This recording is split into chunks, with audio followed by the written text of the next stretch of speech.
बात करने वाले हैं द सिस्टम के बारे में। ये कहानी है टेरी सैवेज की, जिसे जेल में डाल दिया जाता है। तब उसके पास बड़ी चुनौतियां आती हैं, क्योंकि जेल से बाहर निकलने के लिए उसे जेल के सबसे खतरनाक कैदियों से लड़ना पड़ेगा। कहानी की शुरुआत होती है और हम बहुत सारे ड्रग डीलर्स को देखते हैं और ये सारे लोग यहाँ पे ड्रग्स की पैकिंग कर रहे हैं। तभी इनके घर के अंदर एक मास्क वाला आदमी दाखिल होता है और वो एक एक करके सबसे लड़ने लगता है। वो अकेला है, उसके साथ कोई भी नहीं है, लेकिन वो अकेला ही इन सबको धूल चटा देता है और इनके ड्रग्स को लेकर के भागने लगता है। लेकिन वो जैसे ही दरवाजे से बाहर आता है, वो अपने सामने बहुत सारे पुलिस वालों को पाता है जो अब उस पर बंदूक तान देते हैं और ड्रग्स के साथ ही इसे गिरफ्तार कर लेते हैं। फिर हमें पता लगता है कि इस आदमी का नाम है टेरी और टेरी कभी मरीन में हुआ करता था, वो भी वहाँ का सार्जेंट, और सारे लोग उसके काम से बहुत खुश थे। इसीलिए टेरी को बहुत सारे अवार्ड्स भी मिले थे। फिर जैसे ही कमिश्नर को ये बात पता लगती है, वो पर्सनली आकर के टेरी से बात करता है और कहता है कि तुम्हारे जैसा रेपुटेटेड ऑफिसर जिसने कभी सरकार के लिए काम किया है, वो एक सड़क छाप गुंडा कैसे बन गया। तब टेरी कहता है कि सरकार हमें भूल जाती है, जब तक हम उनके लिए लड़ाई करते हैं तब तक ही वो हमें देखते हैं, लेकिन एक बार अगर हम घर वापस आ जाए तब से वो हमारी तरफ देखते भी नहीं। और मेरे साथ भी यही हुआ, लेकिन मुझे अपना घर कैसे भी चलाना था, इसीलिए मैंने ये कदम उठाया। फिर इन बातों को सुनने के बाद अब कमिश्नर नया प्लान बताने लगता है टेरी को। कमिश्नर का नाम है हार्वी। हार्वी कहता है कि हम तुम्हें एक जेल में भेजने वाले हैं जो मैक्सिमम सिक्योरिटी जेल है, लेकिन मैं तुमसे वादा करता हूँ कि जल्दी ही मैं तुम्हें वहाँ से बाहर निकाल लूंगा।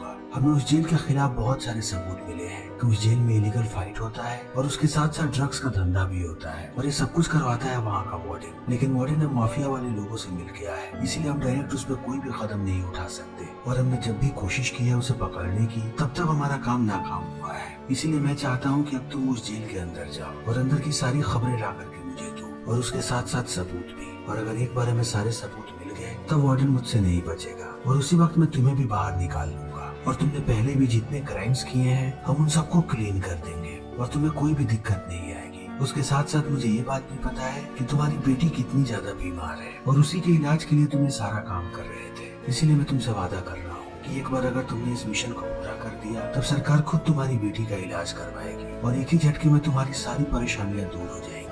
फिर इन बातों को सुनने के बाद टेरी भी मान जाता है। तब अगले दिन उसे भेजा जाता है उसी जेल के अंदर बाकी कैदियों के साथ, और किसी को ये बात पता नहीं है कि टेरी को किसने भेजा है। सबको लगता है कि टेरी भी एक आम कैदी है। तभी हम यहाँ के दो गार्ड्स को देखते हैं जिनका नाम है किलियन और रोए, और किलियन अब सबको यहाँ के नियम बताने लगता है कि सबको कैसे रहना है और कौन कौन से कामों को नहीं करना है, और गलती से भी अगर तुम लोगों ने इन नियमों का उल्लंघन किया तब तुम्हें ऐसी सजा दी जाएगी जिस सजा के बारे में तुम लोगों ने अपनी जिंदगी में कभी भी नहीं सुना है। फिर इन बातों को सुनने के बाद अब सारे कैदी अंदर आने लगते हैं। तब सबके गले में एक इंजेक्शन दिया जाता है। इसके अंदर एक चिप है और चिप की मदद से ये लोग सारी गतिविधियों को ट्रैक कर पाएंगे कि कौन सा कैदी किस जगह पे कहाँ पे है। लेकिन इसी बीच टेरी यहाँ के सारे कैदियों को समझ जाता है। यहाँ के ज्यादातर कैदी बहुत ही अमीर है और उतने ही ब्रूटल है, और वो बड़े बड़े क्राइम्स को करके यहाँ पे आए हुए हैं, इसीलिए उन्हें कोई फर्क नहीं पड़ता किसी के सोचने से या कुछ कहने से। वो अपने में ही मशगूल रहते हैं। लेकिन इसी बीच जब टेरी को भेज दिया जाता है उसके सेल में, तब अपने बिस्तर के नीचे उसे एक फोन मिलता है। तब वो समझ जाता है कि ये सारा काम हार्वी ने किया है। वो चाहता है कि इस फोन के द्वारा वो उसे सारे के सारे सबूतों को भेजे, और टेरी भी तैयार है ये सब कुछ करने के लिए, क्योंकि वार्डन ने उसे सिर्फ 10 दिन का वक्त दिया है और 10 दिन में टेरी को कैसे भी सारा काम खत्म करना है। फिर अगले दिन टेरी पहुंचता है कैंटीन में। तब उसकी मुलाकात होती है क्रिस नाम के एक आदमी से जो उसे बुली करने लगता है, और वो बार बार उकसाता है कि टेरी उससे लड़े, लेकिन टेरी उससे नहीं लड़ता और कहता है कि मैं कोई भी मुसीबत नहीं चाहता यहाँ पे। लेकिन वो जैसे ही प्रिजन यार्ड में जाता है उसकी मुलाकात होती है एक और कैदी से जिसका नाम है जॉन, और जॉन टेरी को समझाने लगता है कि तुम बस अकेले रहना चाहते हो, लेकिन ये जेल के लिए सबसे ज्यादा खतरनाक है। अगर तुम अकेले रहोगे तब कोई ना कोई तुम्हारा फायदा जरूर उठाएगा, इसीलिए तुम मेरे ग्रुप में आ जाओ, तब तुम्हें कोई भी नहीं छुएगा। फिर टेरी कहता है कि ऐसा नहीं होगा, मैं अकेला ही रहता हूँ और मुझे अकेला ही रहना पसंद है, मुझे किसी का साथ नहीं चाहिए। फिर इतना कहने के बाद वो निकल जाता है। लेकिन शाम में वो जैसे ही लॉन्ड्री रूम की तरफ जाता है, वो देखता है कि जॉन पे कुछ कैदियों ने हमला कर दिया है। लेकिन जॉन एक बढ़िया फाइटर है, इसीलिए वो एक एक करके सारे कैदियों को पीटता है और अकेला ही सबको धूल चटा देता है। लेकिन जैसे ही रात होती है हम क्रिस को देखते हैं, और क्रिस अब अपने ग्रुप को लेकर के आ रहा है टेरी को मारने के लिए। फिर वो उसके सेल में घुस के उसे मारने लगता है, लेकिन टेरी को पता है कि अपनी रक्षा कैसे करनी है। फिर वो एक एक करके सबको मारने लगता है। लेकिन इसी बीच क्रिस के आदमी उस पर भारी पड़ने लगते हैं। तभी यहाँ पे एक और कैदी आ जाता है जो क्रिस के आदमियों को पीटने लगता है ताकि वो टेरी की जान बचा सके। लेकिन अब गार्ड सारे यहाँ पे पहुंच चुके हैं, इसीलिए वो सबको पीटते हैं और इन्हें लेकर के ऊपर जाने लगते हैं ताकि अलग अलग सेल में इन्हें बंद कर दें। तब वार्डन यहाँ पे सबसे पहले सजा दिलवाता है क्रिस को।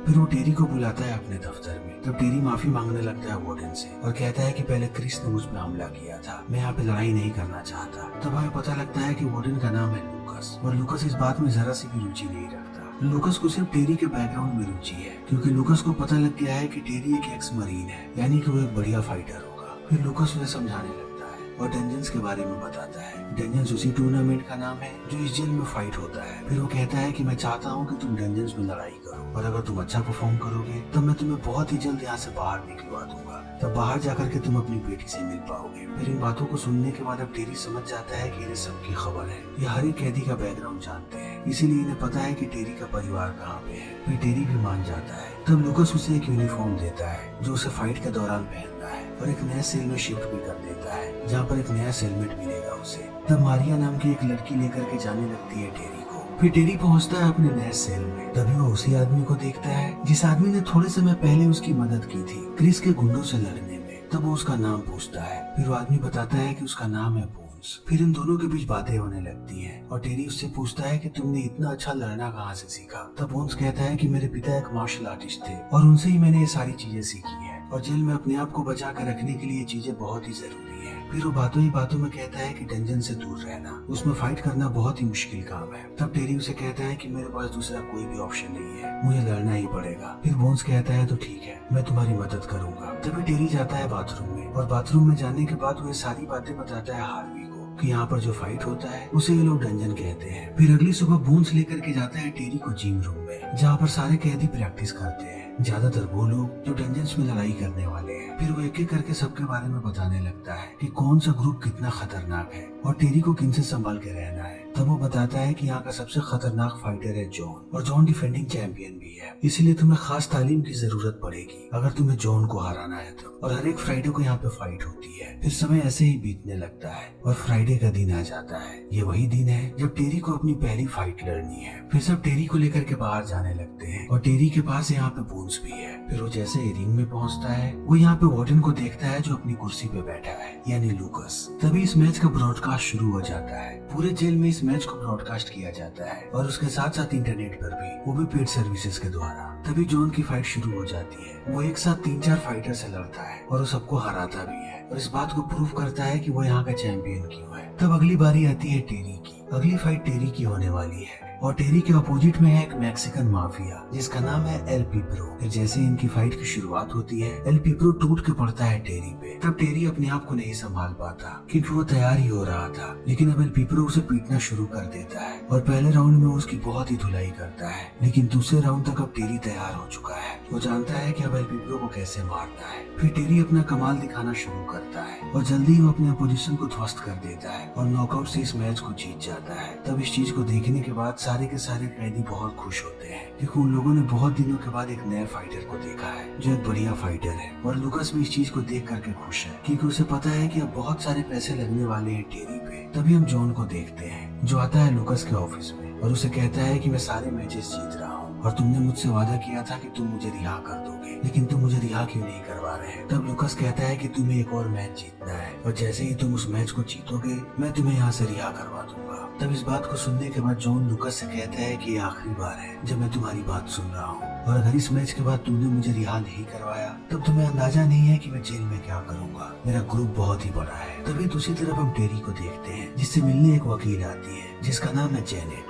जेनेट उन सारे लोगों का केस लड़ती है जो कभी सेना में हुआ करते थे, इसीलिए वो टेरी को कहती है कि मैं तुम्हारा केस लड़ना चाहती हूँ। मुझे पता है कि तुमने चोरी क्यों की थी ताकि तुम अपनी बेटी का इलाज करवा सको और ये एक बहुत ही मजबूत दलील है जिसको मैं सरकार के खिलाफ इस्तेमाल कर सकती हूँ। फिर उन्हें तुम्हें छोड़ना ही पड़ेगा, तुम बस एक मौका दो, मैं तुम्हारा केस बहुत ही अच्छे से लड़ूंगी। लेकिन टेरी कहता है कि ऐसा नहीं हो सकता क्योंकि जेनेट को नहीं पता कि टेरी एक मिशन पे है, इसीलिए टेरी जेनेट को मना करता है और अंदर चला जाता है। तभी उसके पास जॉन आता है और टेरी को धमकाने लगता है और कहता है कि आखिरी मैच जो तुम जीते हो मैं उससे बिल्कुल भी खुश नहीं हूँ और अगर तुम ऐसे ही मैच जीतते रहे तब तुम्हारी परेशानियां बढ़ती रहेंगी, इसीलिए इस जेल में हर काम करना लेकिन मेरे खिलाफ जाने की कभी भी कोशिश मत करना। फिर इन बातों को सुनने के बाद अब टेरी को भी गुस्सा आने लगता है और समय ऐसे ही बीतते रहता है और वो दिन आ जाता है जब टेरी को अपनी दूसरी फाइट लड़नी है और इस बार उसके ऑपोजिट में है एक एशियन माफिया जिसे सारे लोग ड्रैगन कह के बुलाते हैं। ड्रैगन एक कुंफू मास्टर है, इसीलिए जैसे ही फाइट की शुरुआत होती है ड्रैगन उछल कूद करना शुरू कर देता है और टेरी इन सारी चीजों को बहुत ही ध्यान से देख रहा होता है। इसीलिए ड्रैगन जैसे ही उसके करीब आता है टेरी एक दमदार पंच मारता है और एक ही बार में ड्रैगन को ढेर करके इस मैच को भी जीत जाता है। लेकिन टेरी के जीत से जॉन बिल्कुल भी खुश नहीं है। लेकिन टेरी और बोन्स वापस चले जाते हैं। तब एक दूसरे की जिंदगी के बारे में पूछते हैं और टेरी बोन्स से पूछता है कि तुम जेल के अंदर क्यों हो।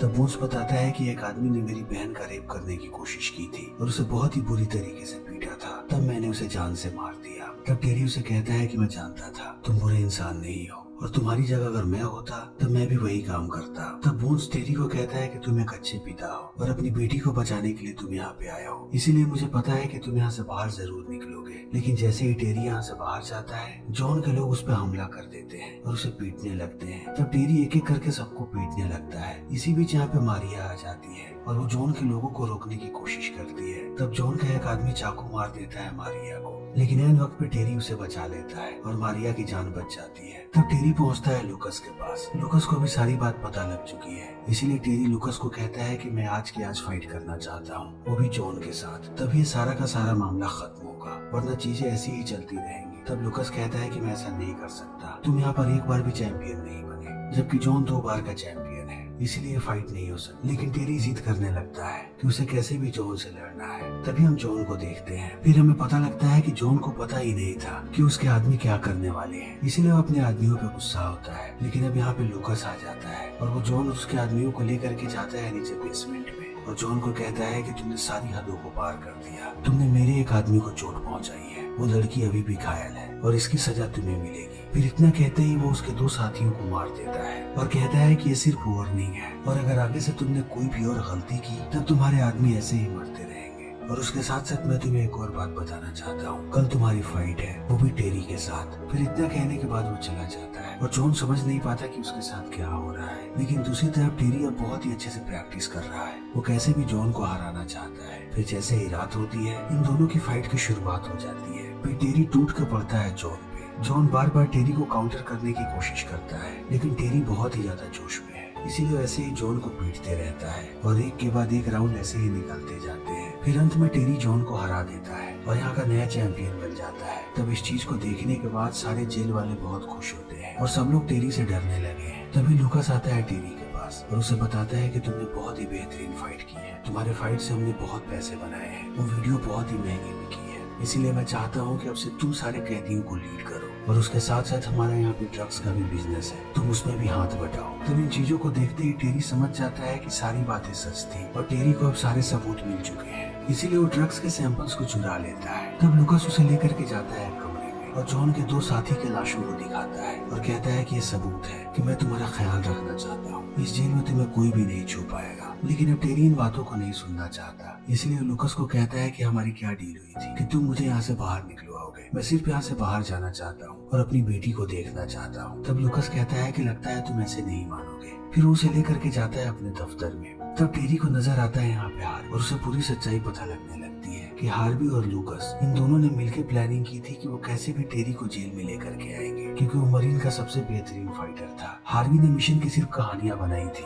सरकार की तरफ से ऐसा कोई भी मिशन नहीं है। ये सब चाहते थे कि टेरी कैसे भी जेल के अंदर आए, लेकिन इन सारी चीजों को देखने के बावजूद टेरी इनकी बात नहीं मानता। तब ये लोग यहाँ पे बोन्स को लाते हैं और कहते हैं कि अगर तुमने हमारी बात नहीं मानी तब हम बोन्स को मार देंगे। फिर बोन्स की जान बचाने के लिए टेरी मान जाता है, लेकिन टेरी के दिमाग में अब अलग ही प्लानिंग चल रही है। फिर वो बोन्स से बात करता है और ये लोग पूरे जेल में प्लान्स बनाने लगते हैं और सारे कैदी पहले से ही टेरी की तरफ है, कोई भी लूकस को पसंद नहीं करता, इसीलिए अब इनकी प्लानिंग आगे बढ़ने लगती है कि कैसे ये लोग लूकस के खिलाफ जाएंगे। इसी बीच टेरी मिलता है जेनेट से और उसे पूरी बात बताता है और कहता है कि मेरी मदद करो यहाँ से बाहर निकलने में। उसके साथ साथ वो उसे सारे सबूत भी दे देता है और कहता है कि ये सबूत तुम्हारी मदद करेंगे। तभी लूकस बाहर से एक फाइटर लाता है जिसका नाम है कैका। कैका बहुत ही शक्तिशाली है और लूकस उसे यहाँ पे इसलिए लाया है ताकि वो टेरी को हरा सके और जल्दी इनकी फाइट की शुरुआत भी हो जाती है। तब कैका टूट के पड़ता है टेरी पे लेकिन टेरी अपने दिमाग का इस्तेमाल करता है। वो धीरे धीरे कैका से लड़ता है और उसके कमजोरियों का पता लगा लेता है और तब वो उस पर हमला करता है और उसे तब तक मारता है जब तक वो उसे नॉकआउट नहीं कर देता। और जीतते ही अपने सारे साथियों को यहाँ पे टेरी इशारा कर देता है। तब वो तोड़फोड़ शुरू कर देते हैं और गार्ड्स उन्हें नहीं रोक पाते क्योंकि कैदियों की तादाद बहुत ही ज्यादा है। फिर लूकास इन चीजों को देख करके भागने लगता है। तब टेरी उसका पीछा करता है। तब लूकास अंधाधुंध टेरी पे गोलियां चलाता है, लेकिन टेरी को कुछ नहीं होता क्योंकि उसने फाइटर सूट पहन रखा है। लेकिन अभी टेरी लूकास को मारता उससे पहले यहाँ पे पुलिस वाले आ जाते हैं और DEA की टीम भी, क्योंकि जेनेट ने उन्हें पूरी सच्चाई बता दी है। फिर वो लूकास को गिरफ्तार करते हैं और सारे कैदियों पे काबू पाते हैं। तब अगले दिन जेनेट मिलने आती है टेरी से और उसे पूरी सच्चाई बताती है कि सरकार तुम्हें अवार्ड देना चाहती है कि तुमने एक बहुत ही बड़े सिंडिकेट का खात्मा किया है,